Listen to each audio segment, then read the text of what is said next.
بسم اللہ الرحمن الرحیم۔ السلام علیکم ورحمۃ اللہ وبرکاتہ۔ معزز طلباء کرام، آپ سب کیسے ہیں؟ آج ہم کتاب ہدایہ رابع میں سبق نمبر 199 کو پڑھ رہے ہیں۔ ہمارے آج کے سبق کا عنوان ہے جانور کے عیب کا وقت اور فقیر و غنی کی تفصیل۔ آئیے پہلے اپنے آج کے سبق کی عبارت کو پڑھتے ہیں۔ وَهَذَا الَّذِي ذَكَرْنَا إِذَا كَانَتْ هَذِهِ الْعُيُوبُ قَائِمَةً وَقْتَ الشِّرَاءِ وَلَوِ اشْتَرَاهَا سَلِيمَةً ثُمَّ تَعَيَّبَتْ بِعَيْبٍ مَانِعٍ إِنْ كَانَ غَنِيًّا فَعَلَيْهِ غَيْرُهَا وَإِنْ كَانَ فَقِيرًا تُجْزِئُهُ هَذِهِ لِأَنَّ الْوُجُوبَ عَلَى الْغَنِيِّ بِالشَّرْعِ ابْتِدَاءً لَا بِالشِّرَاءِ فَلَمْ تَتَعَيَّنْ بِهِ وعلى الفقير بشرائه بنية الأضحية فتعينت ولا يجب عليه زمان نقصانه كما في نصاب الزكاة وعن هذا الأصل قالوا إذا ماتت المشتراة للتضحية على الموسر مكانها أخرى ولا شيء على الفقير ولو قتلت أو سرقت وفي رواية ولو زلت أو سرقت فاشترى أخرى ثم ظهرت الأولى في أيام النهر على الموسر ذبح إحداهما وعلى الفقير ذبحهما ولو وزجعها فاضطربت فانكسر رجلها فذبحها أجزأه استحسانا عندنا خلافا لزفر والشافعي رحمهم الله لأن حالة الذبح ومقدماته ملحقة بالذبح فكأنه حصل به اعتبارا وحكما وكذا لو تعيبت في هذه الحالة فانفلتت ثم أخذت من فوره وكذا بعد فوره عند محمد رحمہ اللہ خلافا لأبی یوسف رحمہ اللہ لأنه حصل بمقدمات الذبح۔ آئیے اب ہم اپنے سبق کی عبارت کا ترجمہ کرتے ہیں۔ وَهَذَا الَّذِي ذَكَرْنَا، اور ہماری ذکر کردہ یہ تفصیل اس وقت ہے جب خریداری کے وقت میں یہ عیوب موجود ہوں، اور اگر کسی نے صحیح و سالم بکری خریدی پھر وہ مانع قربانی کسی عیب سے معیوب ہو گئی تو اگر مشتری مالدار ہے تو اس پر دوسری بکری دینا واجب ہے، اور اگر وہ مشتری فقیر ہے تو اس کی طرف سے یہی معیوب بکری کافی ہوگی، اس لیے کہ مالدار پر شریعت کی وجہ سے ابتداءً وجوب ہے، خریداری کی وجہ سے وجوب نہیں، لہذا اس کے حق میں یہ بکری متعین نہیں ہوگی، اور فقیر پر قربانی کی نیت سے خریدنے کی وجہ سے وجوب ہے، لہذا اس کے حق میں یہ بکری متعین ہو جائے گی۔ ولا یجب علیہ زمان نقصانہ، اور اس پر نقصان کا زمان بھی واجب نہیں ہوگا، جس طرح کے نصاب زکوٰۃ میں واجب نہیں ہوتا۔ وعلی ھذا الاصل، وعن ھذا الاصل ای وعلی ھذا الاصل، اسی ضابطے کے مطابق، اسی قاعدے کے مطابق حضرات فقہا یہ فرماتے ہیں کہ جب قربانی کی نیت سے خریدی ہوئی بکری مر جائے تو مالدار پر اس کی جگہ دوسری بکری واجب ہے اور فقیر پر کچھ بھی واجب نہیں۔ ولو قتلت یہاں پہ لکھا ہوا ہے، جبکہ دیگر نسخوں میں یہاں قتلت کا لفظ نہیں۔ ولو ذلت، اگر وہ گم ہو گئی، او سرقت یا چرا لی گئی، فاشترا اخرى، پھر اس کے مالک نے ایک اور بکری خرید لی، ثم ظہرت الاولی، پھر پہلی بھی مل گئی، فی ایام النہر، قربانی کے دنوں میں، علی الموسر ذبح احداہما، تو مالدار کے ذمہ تو ان میں سے ایک بکری کو قربان کرنا ہے، جبکہ فقیر پر ان دونوں کا ذبح کرنا لازم ہے۔ ولو وزجعها، اور اگر کسی نے قربانی کے لیے بکری کو لٹایا، فاضطربت، پھر وہ بدک گئی یا وہ تڑپی، فن کسر رجلھا، جس کی وجہ سے اس کا پاؤں ٹوٹ گیا، فذبحھا، مالک نے اس کو ذبح کر دیا، تو ہمارے نزدیک تو استحساناً یہ ذبح کافی ہو جائے گا، جبکہ امام زفر اور امام شافعی رحمہ اللہ اس میں اختلاف فرماتے ہیں، اس لیے کہ ذبح کی حالت اور اس کے مقدمات یہ ذبح کے ساتھ ملحق ہیں، تو گویا کہ قیاس اور حکم دونوں اعتبار سے ذبح کا حکم حاصل ہو گیا، یعنی ذبح کا حکم پورا ہو گیا۔ اور اسی طرح اگر بکری اسی حالت میں معیوب ہو جائے، کوئی عیب اس کے جسم میں ظاہر ہو جائے، فلتت، پھر وہ بھاگ جائے، بھاگنے کے بعد پھر اس کو فی الفور پکڑ لیا جائے یا اسی طرح کچھ دیر کے بعد پکڑ لیا جائے، تو اس میں امام محمد اور امام ابو یوسف رحمہ اللہ کے درمیان اختلاف ہے، لِأَنَّهُ حَصَلَ بِمُقَدَّمَاتِ الذَّبْحِ، اس لیے کہ یہ مقدمات ذبح کے ساتھ حاصل ہوا ہے۔ آئیے اب ہم اپنے سبق کی تشریح کی جانب بڑھتے ہیں۔ ہمارے آج کے سبق میں 2 مسئلے زیر بحث ہیں۔ پہلا مسئلہ تو یہ ہے کہ کسی شخص نے ایک ایسا جانور خریدا جس میں کوئی عیب نہیں تھا، خریداری کے وقت وہ بالکل صحیح تھا، بعد میں اس میں عیب پیدا ہو گیا، تو اب خریدنے والا اگر غنی ہے تو اس کی تفصیل کچھ اور ہے، اگر خریدنے والا فقیر ہے تو اس کی تفصیل کچھ اور ہے۔ پہلا مسئلہ یہ ہے، اور دوسرا مسئلہ یہ ذکر کیا جا رہا ہے کہ اگر کسی نے ذبح کے لیے جانور کو لٹایا، اب اس لٹاتے وقت یا لٹانے کے بعد اس جانور نے ہاتھ پاؤں مارے اور اس میں کوئی عیب پیدا ہو گیا، تو آیا اس کا ذبح کرنا درست ہے یا نہیں؟ اس میں جو اختلاف ہے اس کو ذکر کیا جا رہا ہے۔ آئیے عبارت میں دیکھتے ہیں۔ وَهَذَا الَّذِي ذَكَرْنَا إِذَا كَانَتْ هَذِهِ الْعُيُوبُ قَائِمَةً وَقْتَ الشِّرَاءِ، تو یہ جو ابھی تک ہمارے گزشتہ 2 اسباق میں تفصیل بیان ہوئی، کچھ عیوب ایسے تھے جن کی وجہ سے قربانی درست نہیں تھی، اور بعد میں 4 چیزیں ایسی ذکر کی گئیں کہ جن کے ہوتے ہوئے قربانی درست ہے۔ تو یہ ساری صورتیں اس وقت تھیں کہ خریداری کے وقت میں یہ عیب موجود تھے۔ اب آگے تفصیل بیان کر رہے ہیں، وَلَوِ اشْتَرَاهَا سَلِيمَةً، کسی نے قربانی کا جانور خریدا سلیمتاً، وہ صحیح و سالم تھا، تندرست تھا، ثُمَّ تَعَيَّبَتْ، پھر وہ عیب دار ہوا، ایسے عیب سے مانع جو قربانی سے مانع ہے، کوئی ایسا عیب پیدا ہو گیا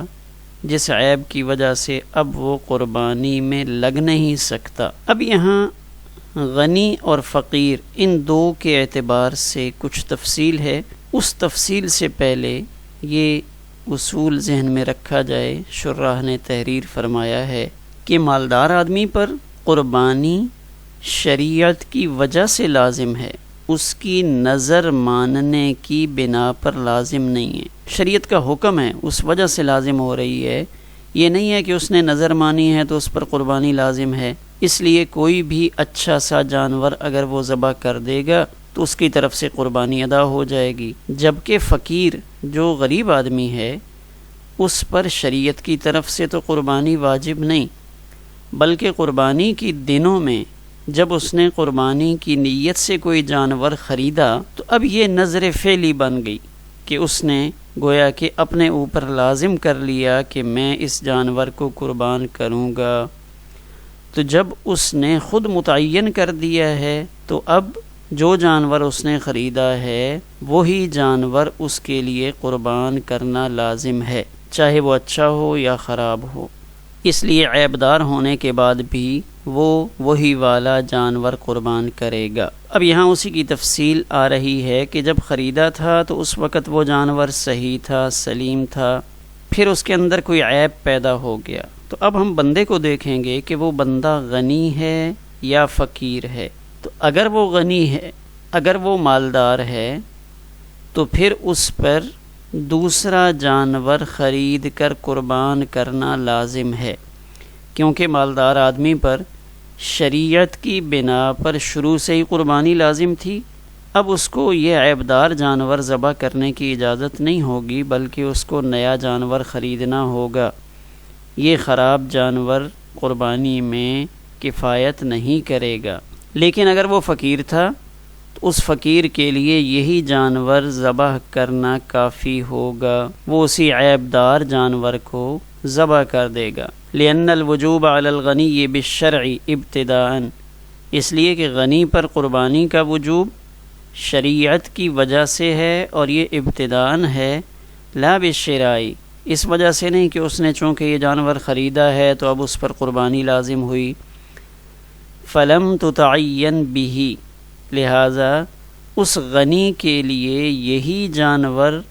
قربانی کرنے کے لیے متعین نہیں کیا جائے گا۔ وعلی الفقیر بشرائہ بنیت الاضحیۃ، جبکہ فقیر پر قربانی لازم ہوئی تھی اس کے خریدنے کی وجہ سے، چونکہ اس نے قربانی کی نیت سے خریدا تو پہلے تو اس پر شریعت کی طرف سے قربانی لازم نہیں تھی، لیکن جب اس نے خریدا تو فتعینت، تو اب اس کے لیے یہی جانور متعین ہو گیا، اس نے بہر صورت یہی جانور اللہ کی راہ میں قربان کرنا ہے۔ ولا یجب علیہ زمان نقصانہ، اور اس پر کوئی نقصان بھی لازم نہیں ہوگا، یعنی کسی قسم کا تاوان اس کو نہیں دینا پڑے گا۔ کما فی نصاب الزکوٰۃ، جیسے زکوٰۃ کے نصاب میں ہوتا ہے۔ اب زکوٰۃ کے نصاب میں کیسے ہوتا ہے؟ مثال کے طور پہ کسی شخص پر 2 لاکھ روپے کی زکوٰۃ واجب تھی، سال گزرنے کے بعد اب 2 لاکھ میں سے 1 لاکھ روپیہ چوری ہو گیا، یعنی جب سال پورا ہوا تو اب اس کے پاس 2 لاکھ میں سے 1 لاکھ باقی بچا ہے اور 1 لاکھ چوری ہو گیا ہے، تو اب یہ 1 لاکھ کی زکوٰۃ دے گا، اور جو 1 لاکھ چوری ہوا ہے اور یہ چوری ہونے والا مال اس میں اس آدمی کا کوئی عمل دخل نہیں ہے، اس کی کوئی غفلت نہیں ہے، تو اس کا ضمان بھی اس پر لازم نہیں ہوگا۔ یہ نہیں ہے کہ اس 1 لاکھ کا جرمانہ بھی ادا کریں کہ بھئی وہ جو 1 لاکھ چوری ہوا ہے وہ چوری کیوں ہوا ہے، تو اس کا کسی قسم کا ضمان اس پر جیسے لازم نہیں ہوتا، اس کا بدل واجب نہیں ہوتا، اسی طرح یہاں جانور کے عیب کا کوئی بدل واجب نہیں ہوگا۔ جیسا جانور ہے تو یہ فقیر آدمی اسی عیب دار جانور کو قربان کرے گا۔ وعن ھذا الاصل، بظاہر یہاں عبارت وعلی ھذا الاصل ہے کہ اس ضابطے کی بنا پر صاحب ہدایہ فرماتے ہیں کہ دیکھیں ہمیں ایک اصول معلوم ہو گیا۔ کیا اصول معلوم ہوا؟ کہ مالدار پر جانور خریدنے سے پہلے حکم الہی کی وجہ سے شریعت کی طرف سے قربانی لازم ہے، اس پر قربانی شریعت کی طرف سے واجب ہوتی ہے، اور اس کا خریدا ہوا جانور قربانی کے لیے متعین نہیں ہوتا، جبکہ فقیر پر پہلے واجب نہیں ہوتی، جب وہ خریدتا ہے تو پھر اس پر قربانی واجب ہوتی ہے، اور اس کا خریدا ہوا جانور قربانی کے لیے متعین ہو جاتا ہے۔ تو اس اصول کو اگر مد نظر رکھا جائے تو پھر ایک اور مسئلہ ہمیں سمجھ میں آتا ہے، وہ یہ کہ ایک بکری قربانی کے لیے کسی نے خریدی اور پھر وہ بکری مر گئی، تو اب یہاں پھر دیکھیں گے کہ وہ بندہ غنی ہے یا فقیر ہے۔ تو جب وہ بکری مر گئی اور وہ بندہ موسر مالدار تھا، غنی تھا، تو اب اس کے اوپر مکانہ اخرى، اس کی جگہ پہ دوسری بکری دینا لازم ہوگا، اس لیے کہ اس کے حق میں یہی بکری متعین نہیں تھی، تو اس پر تو اس کی ذات کے اعتبار سے قربانی واجب ہے اور شریعت کی طرف سے اس کی مالداری کی بنا پر ہے۔ لیکن اگر یہی شخص جس کی بکری مری ہے یہ موسر نہ ہو بلکہ فقیر ہو، تو ولا شیء علی الفقیر، تو اب یہاں فقیر پر کچھ بھی لازم نہیں ہوگا،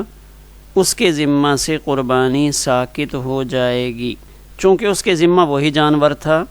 جو اس نے خریدا تھا۔ اسی مسئلہ کی دوسری جزی یہاں موجود ہے، ولو قتلت، تو یہاں عبارت درست معلوم نہیں ہوتی اس لیے کہ اگر یہاں اس کو قتلت یا قتلت پڑھا جائے تو ثم ظہرت الاولی کہ پہلی بکری پھر ظاہر ہو گئی، یہ ناممکن ہے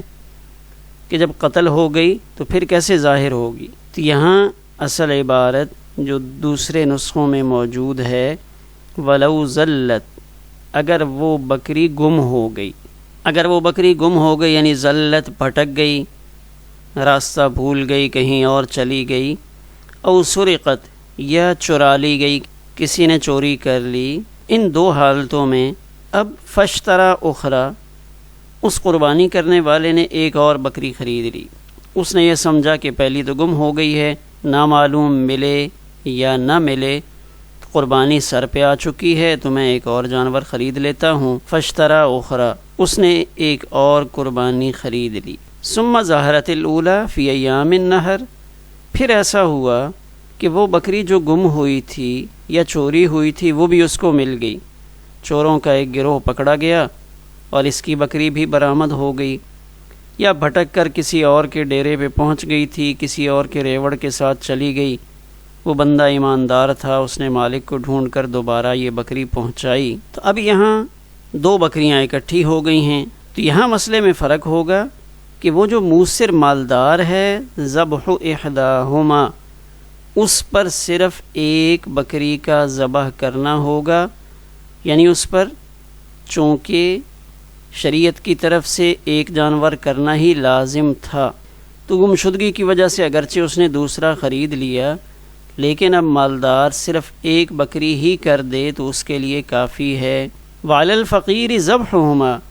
جبکہ فقیر پر یہ دونوں بکریاں ذبح کرنا لازم ہے کیونکہ دونوں میں نظر فعلی ہو گئی، اس پر قربانی لازم نہیں تھی، اس نے پہلے ایک جانور خریدا تو اس پر وہی جانور متعین تھا کہ وہ اسی جانور کو قربان کرتا، وہ گم ہو گیا، پھر اس نے ایک اور خریدا، تو اب جب اس نے دوسرا جانور خریدا تو وہ بھی متعین ہو گیا کہ اس نے یہ بھی بہر صورت اللہ کی راہ میں قربان کرنا ہے، تو اب فقیر پر دونوں کو ذبح کرنا لازم ہے، جبکہ موسر کو اختیار ہے کہ وہ ان میں سے جو چاہے ایک بکری قربان کر دے، کیونکہ فقیر کے حق میں شراء ہی وجوب قربانی کا سبب بنی ہے، خریداری ہی اس پر قربانی کے وجوب کا سبب بنی اور شراء سے اس کا جانور بھی متعین ہو گیا، اس لیے اس کو دونوں جانور بہر صورت قربان کرنے ہوں گے، یہ بچ نہیں سکتا، جبکہ موسر مالدار اس کے لیے بچت ہو جائے گی کہ وہ دو میں سے ایک کر لے۔ یہاں سے آگے دوسرا مسئلہ شروع ہو رہا ہے، وَلَوْ أَزْجَعَهَا، اگر کسی نے قربانی کے جانور کو لٹایا، فَازْتَرَبَتْ، تو وہ تڑپنے لگی، تو اس تڑپنے سے فَانْكَسَرَ رِجْلُهَا، اس کا پاؤں ٹوٹ گیا، فَذَبَحَهَا، اسی حالت میں اس کو ذبح کر دیا، تو ہمارے نزدیک استحساناً یہ جائز ہے، جبکہ امام زفر اور امام شافعی رحمہم اللہ اس میں اختلاف فرماتے ہیں۔ احناف یہ فرماتے ہیں لأن حالت الذبح ومقدماته ملحقۃ بالذبح، اس لیے کہ عام طور پہ ایسا ہوتا ہے کہ ذبح کے وقت جانور بھاگنے اور جان بچانے کی کوشش کرتے ہیں، تو اس لیے ہم نے ذبح کی حالت اور ذبح کے جو مقدمات ہیں، مقدمات سے مراد کہ جب اس جانور کو گرانے کے لیے رسی ڈالی جا رہی ہو، اس کو باندھا جا رہا ہو، یعنی اس کے ذبح کی تیاری مکمل ہو چکی ہو، تو اب اس تیاری کے دوران اگر وہ جانور اچھل کود کرتا ہے تو اب اس صورت میں اگر اس جانور کے اندر کوئی عیب پیدا ہو جاتا ہے تو اس عیب کو لٹانے کی حالت میں یعنی ذبح کی حالت میں ہی پیدا ہونے والا عیب شمار کیا جائے گا، کہ یہاں اس کا اگر پاؤں ٹوٹا ہے تو یہ اس کا پاؤں ذبح کی وجہ سے ٹوٹا ہے، فَكَأَنَّهُ حَصَلَ بِهِ، گویا کہ ذبح حاصل ہو گیا اعتباراً و حکماً، قیاس کے اعتبار سے بھی اور حکم کے اعتبار سے بھی۔ قیاس کے اعتبار سے تو اس طرح کہ ذبح اعضاء کو تلف کرنے کا نام ہے، ذبح کا مقصد یہ ہے کہ اب ہم اس کے اعضاء کو باقی نہیں رہنے دیں گے، کاٹ دیں گے، اور وہ پایا گیا۔ حکماً اس طرح کہ جانور نے جب اپنا پاؤں توڑ لیا تو یہی کہا جائے گا کہ جس طرح ذبح کے بعد اس کے پاؤں الگ کر دیے جاتے ہیں تو اسی طرح ذبح کے وقت ہی وہ الگ ہو گیا، لہٰذا مآل کے اعتبار سے ہم نے اسے ذبح میں شامل کر لیا۔ وَكَذَا لَوْ تَعَيَّبَتْ فِي هَذِهِ الْحَالَةِ، تو اسی طرح حالت ذبح میں اگر عیبدار ہو گیا، فَانْفَلَتَتْ کہ لٹا رہے تھے وہ رسی توڑا کے بھاگ گیا، ثم اخذت من فورہ پھر اسے فی الفور پکڑ کر ذبح کر دیا تو تب بھی اس کی قربانی درست ہوگی۔ وَكَذَا بَعْدَ فَوْرِهِ یا تھوڑی دیر کے بعد اس کو پکڑ کر ذبح کر دیا تو تب بھی اس کی قربانی درست ہے۔ عند محمد امام محمد رحمہ اللہ کے نزدیک تو یہ قربانی درست ہوگی، یعنی اس کا تعلق اختلاف کا بعد فورہ کے ساتھ ہے، یعنی فی الفور پکڑ کے درست کر لیں کہ ایک دفعہ وہ بھاگنے لگا تو اس کو پکڑ کر فوراً گرا دیا، پھر تو قربانی درست ہوگی۔ لیکن اگر وہ بھاگ گیا، 2-4 گلیاں گھومنے کے بعد کچھ دیر میں وہ قابو میں آیا تو پھر امام محمد رحمہ اللہ کے نزدیک تو قربانی درست ہوگی، لیکن امام ابو یوسف رحمہ اللہ فرماتے ہیں کہ نہیں، اب یہ جانور قربانی میں ادا کرنا صحیح نہیں ہوگا، کیونکہ یہ ذبح سے پہلے عیبدار ہو چکا ہے کہ یہ مقدمات ذبح سے نکل گیا، لہذا ہم اس کو ذبح کے ساتھ ملحق نہیں کریں گے۔ یہ امام محمد رحمہ اللہ کی دلیل ہے، لأنہ حصل بمقدمات الذبح کہ یہ جو اس کو عیب لگا ہے یہ ذبح کے مقدمات میں ہی لگا ہے۔ ذبح کے لیے اس کو گرا رہے تھے، گراتے ہوئے اس میں کوئی عیب پیدا ہوا، پھر وہ بھاگ گیا، کچھ دیر کے بعد قابو میں آیا، پھر اس کو پکڑ کر ذبح کیا تو عیب تو وہی ہے، یعنی اس عیب کے پیدا ہونے کا سبب تو ذبح اور اس کے مقدمات ہی تھے، اس لیے امام محمد رحمہ اللہ نے اجازت دی، جبکہ امام ابو یوسف رحمہ اللہ نے یہی فرمایا، جیسے امام ظفر اور امام شافعی رحمہ اللہ نے فرمایا تھا کہ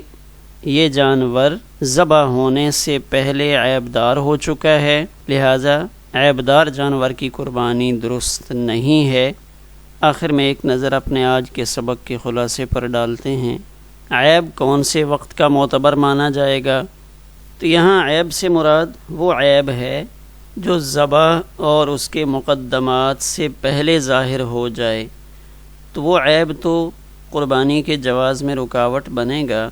لیکن اگر بوقت ذبح کوئی عیب پیدا ہوا ہے تو وہ حضرات احناف کے ہاں عیب شمار نہیں ہوگا۔ ہاں امام ظفر اور امام شافعی رحمہ اللہ یہ رائے رکھتے ہیں کہ بوقت ذبح بھی اگر عیب پیدا ہو جائے تو وہ بھی قربانی کے جواز سے مانے ہے۔ فقیر اور غنی میں کس لحاظ سے فرق ہے؟ کہتے ہیں فقیر پر چونکہ شریعت کی طرف سے قربانی واجب نہیں ہوتی، تو جب وہ قربانی کے دنوں میں کوئی جانور قربانی کی نیت سے خریدتا ہے